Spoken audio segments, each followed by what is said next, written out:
The end of the world as we know it has been talked about for centuries. Events like the uprisings in Libya and Egypt are only adding inspiration to the doomsday prophecies.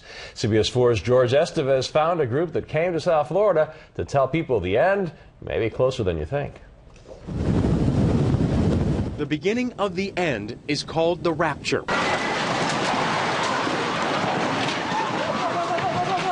Some believe it will manifest itself in natural disasters, as written in the Bible in Thessalonians 5:2. The day of the Lord will come.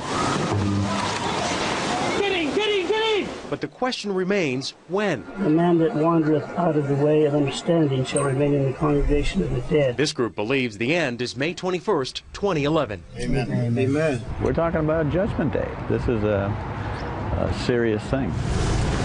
So serious, these followers have joined a movement. Fred Storr heads this portion of the trip. It'll be hell on earth. That's how you would describe it? That's how I would describe it, yeah. May 21st begins hell on earth.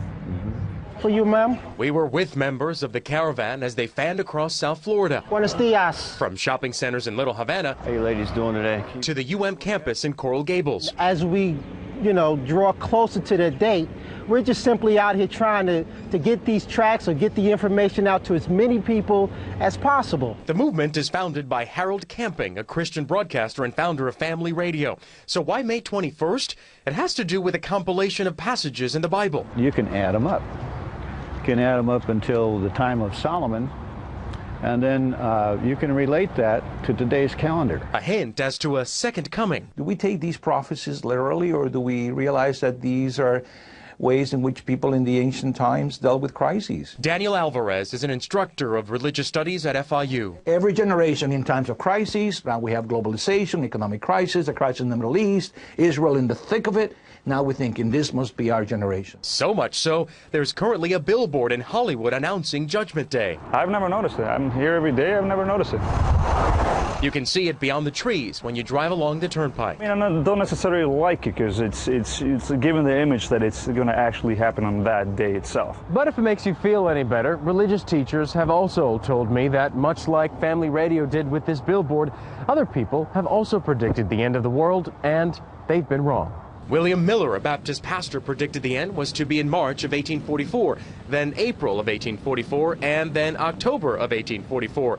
Jehovah's Witness founder Charles Russell claimed the end was 1874, then 1914, changed it to 1918, and finally 1975.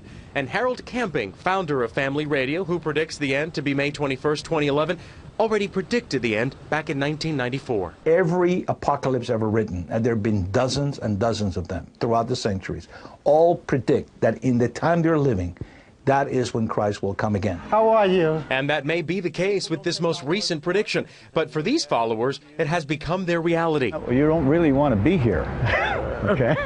You don't want to be here. On May 21st? Yeah. Because what's going to happen? It's going to be bad. So, whether fact or fiction, the end of the world comes with a powerful message about faith. As written in Thessalonians 5:9, God did not appoint us to suffer wrath, but to receive salvation. And depending on what you believe, your own personal salvation may be more figurative than literal, and not just happen after an actual natural disaster, but after you reach a point when you are ready to accept your own new beginning. George Estevez, CBS 4 News.